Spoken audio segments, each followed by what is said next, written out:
What's up, outsiders? Welcome to another video.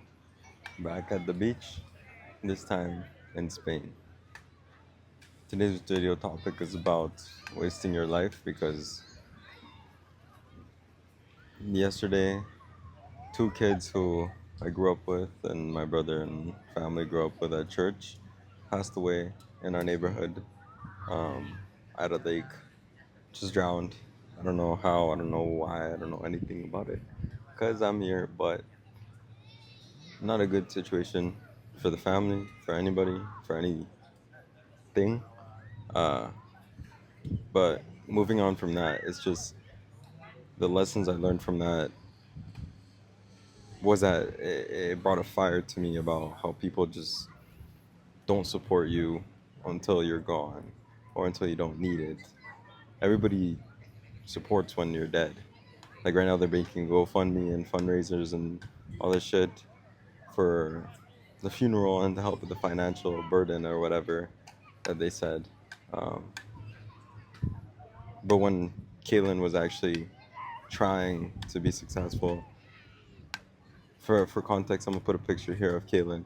Obviously, you can tell he's a different type of kid, missing a few fingers. His face is not normal, body's not normal, and that's how he was born. Um, and Caitlin, since a young age, taught me a lot. I talked to him since what?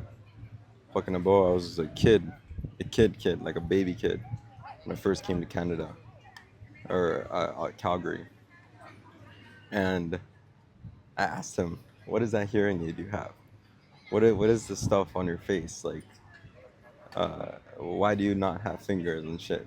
And he was one of the first people who I completely felt like was just down to earth and real. And at a young age, he had to learn that. He had to see how it doesn't really matter what anybody thinks. He was the person who could have an excuse for not trying in life, and he was the person who tried at everything. He didn't care what anybody thought. He just did what he felt like was right. And in the same way, Yagazi was the same type of guy. But Yagazi was just a loving person. He just was a helpful person. And they were actually best friends. And I didn't keep in touch with both of them like way too often. Like I don't keep in touch with people in general. But when we do have moments, like about a week ago, about a week before coming on this trip, I went on a run down the wetlands on Mahogany. I think it was a little bit longer than that, but it was around that timeline. And I went on a walk. I have a video about it, and smoking a cigar. And Kaylin walks by, and I haven't seen this guy for a little bit, and we started talking a little bit, and I just said, "What's up?" And bro, this kid's walking, running, doing sports, doing production, building his business of music and all this, and he has no excuse. And Yagazi, he was one of the best soccer players I knew.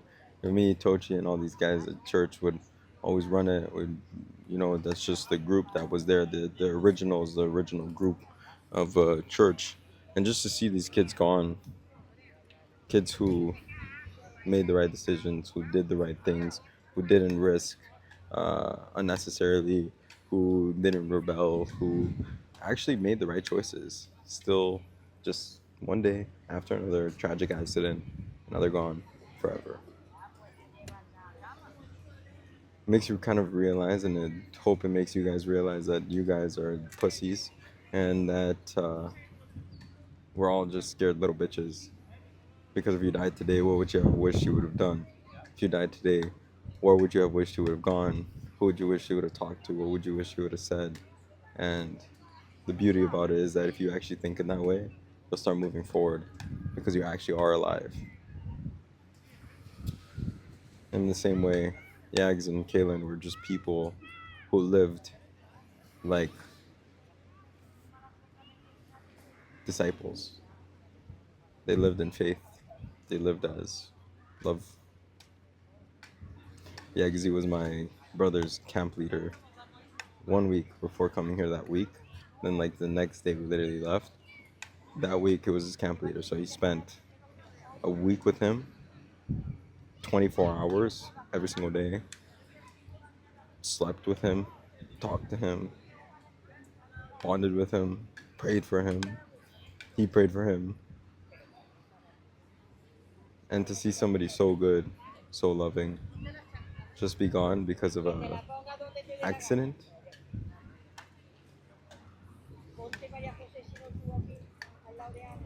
it kind of sucks.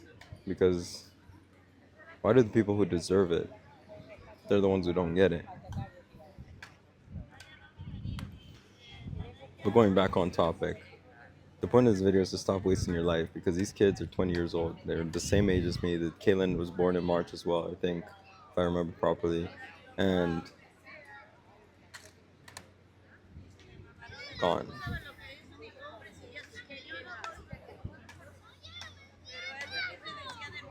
So the second part of this video is going to be about a little rant about how everybody's a hypocrite and everybody sucks and everybody's terrible and everybody's a fucking dickhead and everybody's a gossiper and everybody has so many opinions and everybody's a fucking bitch, including me. Because you guys you're probably going to think that I think I'm the perfect human, but I actually don't. I think I suck. I think I'm terrible. I think I do mistakes. I think all bad things. But the thing is that first of all, I don't focus on them. Second of all, I know that they're my flaws and I know how to work on them.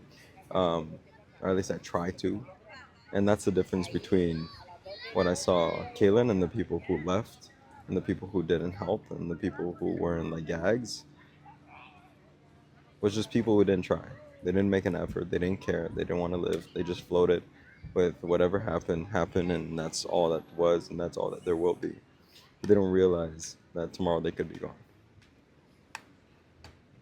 Would you be disrespectful? Would you be a fucking bitch? Would you be a dickhead? Would you talk shit about people if you just died tomorrow? Is that how you want people to remember you? Like, is that genuinely what you want for your life? If that answer is no, then stop doing that. Just stop. Admit it to yourself that you suck, you're wrong, you are terrible, you're a bad person, you're a bad human, you deserve evil, you deserve all these things. Once you accept that and you know that the world sucks and everything's terrible, you can actually start fighting against it. And just start. All of these dreams and all these things that Kaylin and Yags wanted to do, and nobody helped them, nobody supported them, nobody cared, nobody even paid attention. All these businesses and stuff and his music and all these things that nobody cared. Nobody helped. And I'm sure it's going to blow up now. I'm sure that it's going to go all over the city now. I'm sure that all these things are going to happen. But the thing is that does it really matter anymore? Does it? Because I don't think it does. Not to them, because they're dead. Are they going to be happy about it? No, because they're dead. Are their parents and stuff might be, yeah, sure, it might affect them a little bit, but does it bring it back? No, he's dead. So overnight, $12,000 was raised for his family to help with the financial aid and the stuff for the funeral and whatever. Why couldn't you do that when he was alive? Why couldn't you help fund his dream when he was alive? Why? Why does everybody have to be such hypocrites just to put on a facade, just to put on a face when nothing really matters, when people just die and now you care? I've lost 13 friends in the past year and a half. My brother as well has lost a few. I'm sure you guys have as well. And every single time it continues to realize that nobody cares if it doesn't affect them, if it doesn't bother them, if they're not close to you. People are so selfish. We are so selfish. And we must realize that to be able to help ourselves, to help others.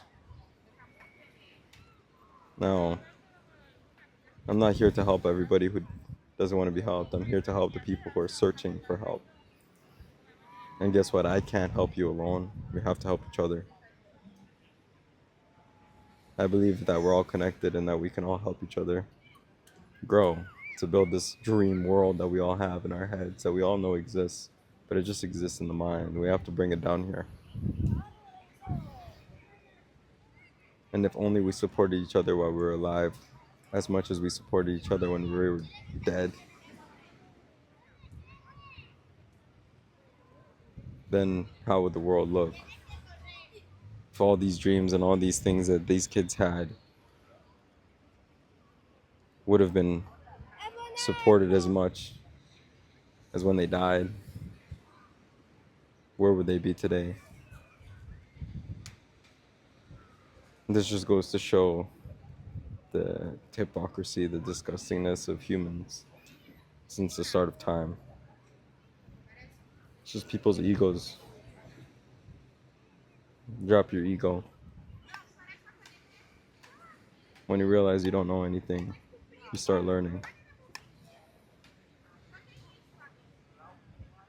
I could go on about this for years and I could yell and shit, but I'm trying to keep my cool. I'm in public and I'm also trying to look at the good side of these things. Because hopefully this raises up the church and makes them realize that time flies. Stop being a hypocrite. Stop talking behind people's backs. Stop not supporting others. Stop thinking that everything has to be perfect. Stop thinking you can't swear. Stop thinking all these little superficial things. They make you a Christian. No, I don't agree. What makes you a Christian is removing everything that you know and who you are and your ego and all these things and just letting God guide you. Nothing more, nothing less. Because if you think you know stuff, I think that's blasphemy. Because Jesus himself was God. And he removed himself. And he was God. And he says to follow his example because he is the only way, the truth, and the life. And we still choose to follow our own understanding, all the things that he said. So I'm not speaking out of my own knowledge, my own stuff. I'm a messenger who just transfers knowledge from one to another, to those who are willing to hear, to those who want to change. That's it. Peace out, outsiders. Thanks for listening to another video. I hope you guys stop being little bitches, because I'm trying.